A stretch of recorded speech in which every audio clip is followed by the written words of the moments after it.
cluster bombs that are being used in Yemen are made by a US-based company that receives investments from UK pension funds. Our reporter Laura Burden-Manley has more on this. From his home in Coventry, retired teacher Paul hopes to put an end to what he calls explosive investments from his council.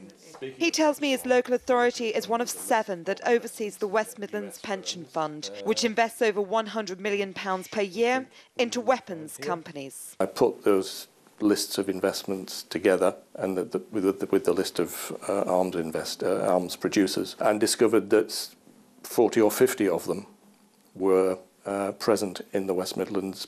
This money was coming from council tax. Paul calculated that around 25p from every person's council tax is contributed into the £10 billion pension fund. Although cluster bombs are rendered illegal in the UK, a percentage of this fund is invested in companies in the US and Asia, where the making of the bombs remains legal. We know of. One is called Textron, and the other is called Singapore Technologies Engineering. Textron is a firm based in the United States and has been supplying cluster bombs to countries such as Saudi Arabia, which recently used them in its attacks against Yemen.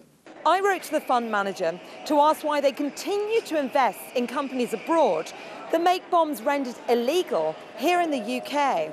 They said, "In determining our investment strategy, the fund considers that the best outcomes are achieved through active engagement and voting policy rather than pure exclusion." So I asked them whether they would use their influence to pressurise these companies into halting the manufacturing of these cluster bombs.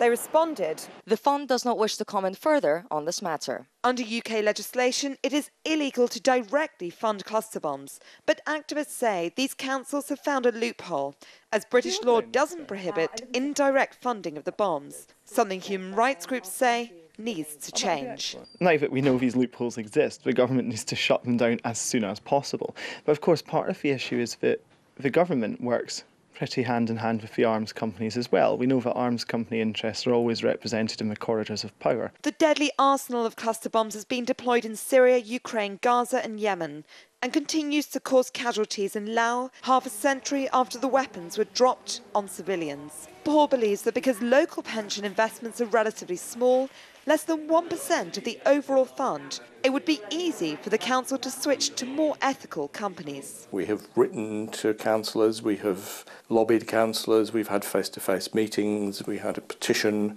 Though Paul has now mobilised many people from the community to stand against the funding of cluster bombs, so far it's been to little avail, as the council has shown no sign of halting investments in the deadly munitions.